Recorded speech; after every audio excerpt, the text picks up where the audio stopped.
Hi, my name is Marcia Kristen. Some of you may know me and some may not.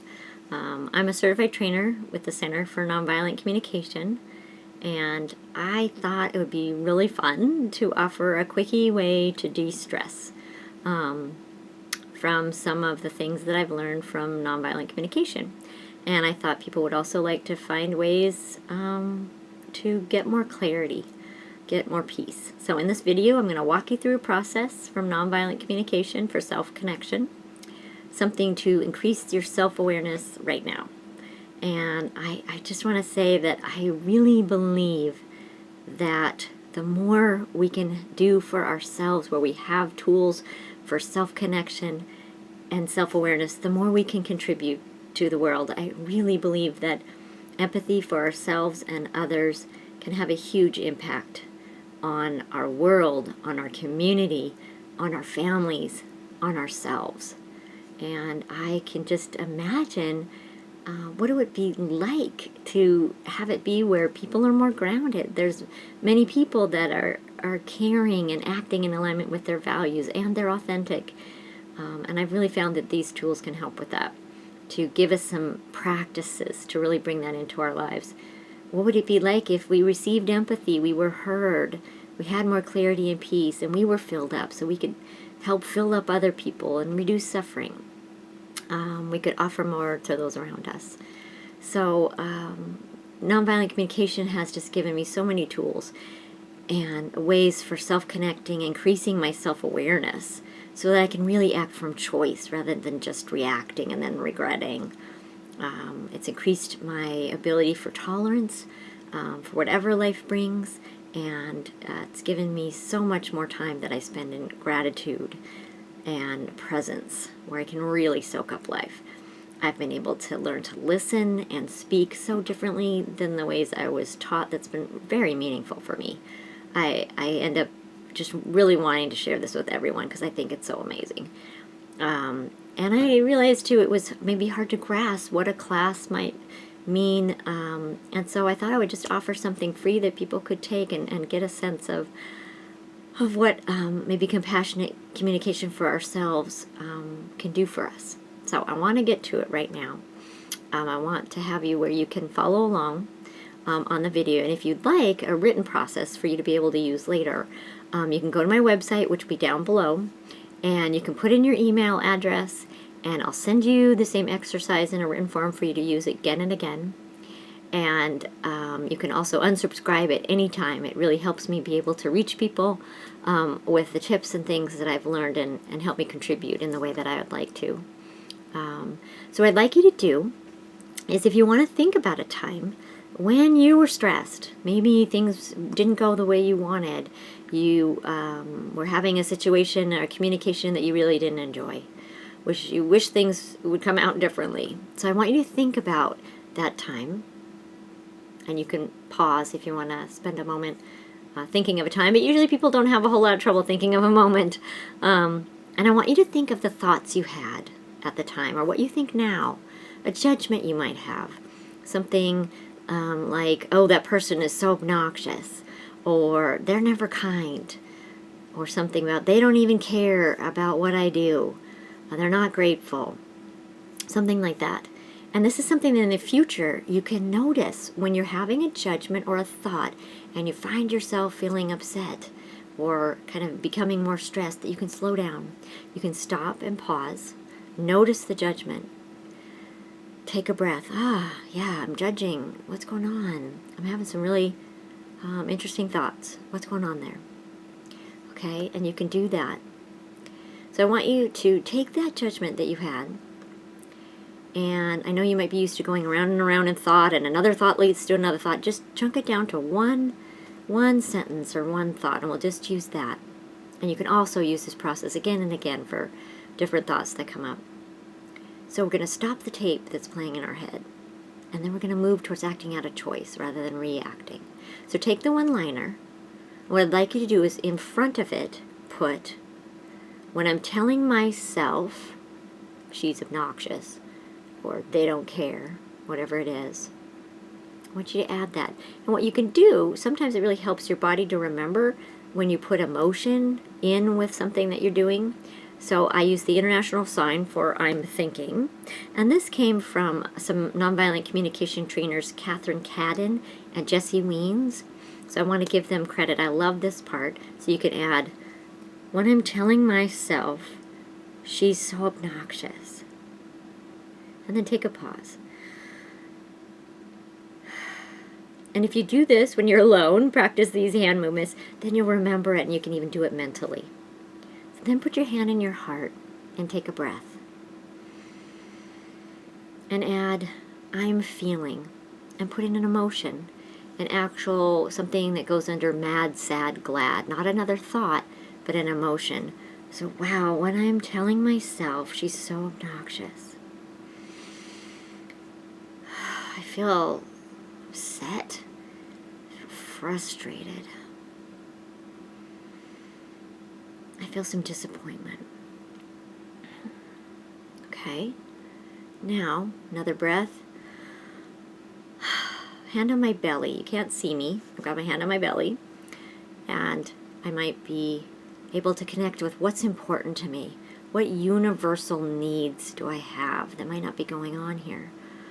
Oh, I'm feeling upset and frustrated and some disappointment because I really need respect and consideration, integrity and care.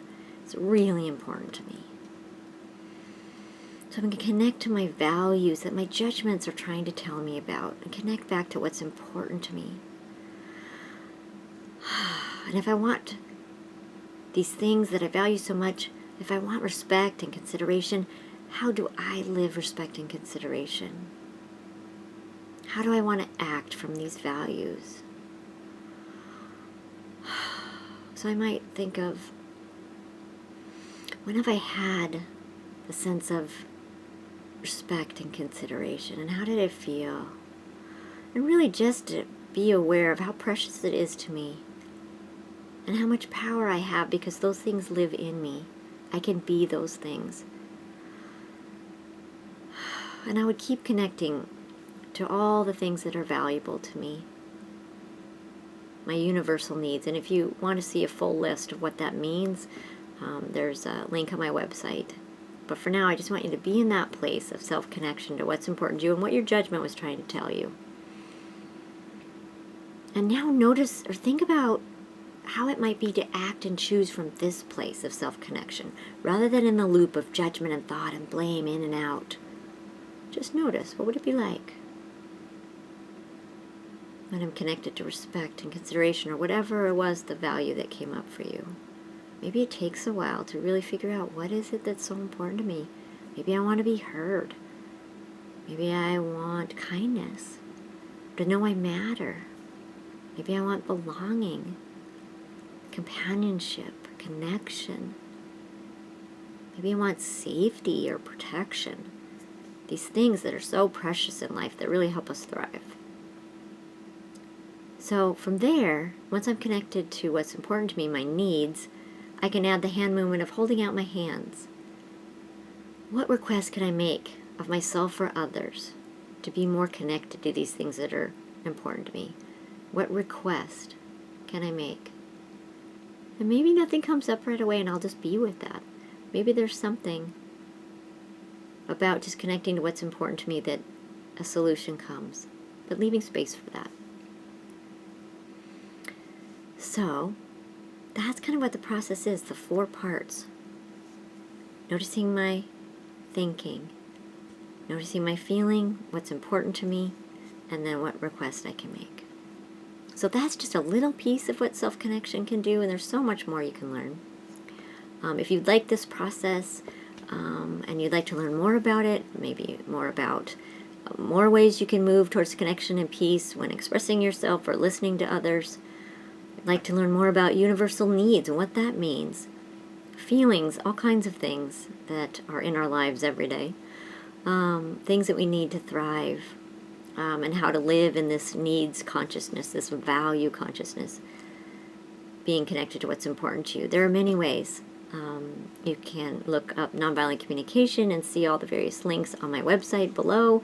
You'll see a link, and you can go to my resources tab and see some other websites that you can get information from. If you're local, you can see below also my upcoming classes. What you've experienced is just a tiny piece, like I said, and so I have actually an introductory course where you just get to learn more about what nonviolent communication is, a brief overview of my classes, if it's going to fit and be worth your time and effort. And that comes up November 3rd, which is a Sunday, 12 to 4 p.m. It's in Port Orchard, and you can click on the link below and register for that if you're interested. And I also have a class I'm working on in Suquamish with David Weinstock, who's another certified trainer with the Center for Nonviolent Communication. He combines his work with Aikido a little bit and body work. So if that's a learning modality that really speaks to you, we work together and we bring in just lots of different tools and exercises and things to meet all kinds of learning needs so that you can really integrate the practices. So it's not something you just go to, you learn about, and then you never get to apply. Really figuring out a way to apply. How do we communicate in ways that really leads to strong relationships and connection in all the different parts of our lives? And so that's going on through Sound Spirit, which is at the UCC Church in Suquamish. There'll be a link down there to that class. There'll be 4 Thursdays. It's 6:30 to 8:30 p.m. And you can come to that. I've also got my website link below. You can get more full descriptions of the classes and see what's coming up. You can request a class if you have a group. And also I hope to be doing an 8-week series of an Introductory Nonviolent Communication Strengthening Relationships course in January in Port Orchard. And I also hope to do an 8-week series for parenting, specifically with nonviolent communication, called Parenting from Your Heart, that helps us shift away from parenting through coercion and force to parenting through connection and love, and still be able to provide the guidance that we like, and to be able to teach our children in the ways and keep that trust and connection in the relationship, and maybe stop the cycle of baggage being handed down through the generations. If you'd like to forward this on to a friend, please do. If you'd like to use the link at the very bottom, there's a link for forwarding an email, and you put in your friend or person you want to send it on, put it in their email. And this helps me because then I get some more names on my email list and can reach out to more people. People can unsubscribe anytime if they're not interested, but it really helps me reach out because I want to get this word out. It's been so meaningful in my life, and I've spent most of my career in communication and parent education, and this really has been different and very meaningful and very doable, and has shifted so many things in my life that I'm grateful for. So I really want to make it known that there's these tools out there that we can choose anytime and make it doable for people. You can like me on Facebook if that's your thing. It's under Marsha Kristen NVC Trainer, and there's also a link below for that. That way you can see little tips that I send when my blog's out, and just get information that way and see if it's something that contributes to you. I've really enjoyed sharing this with you. I'd love to share more. Thanks so much for watching. I'm certainly not a professional videographer, and this is my first try, so I know that hopefully you'll understand that this is really something coming from my heart that I want to share with you. And please pass it on to people you care about. It's something that you can try and practice for a while and see what it feels like to be sort of in a different space, and see maybe what compassionate communication can do for you. And please be curious, learn more. I really think that this is going to help our world, our communities, our families, ourselves move towards more peace and joy. So thank you so much. Bye-bye.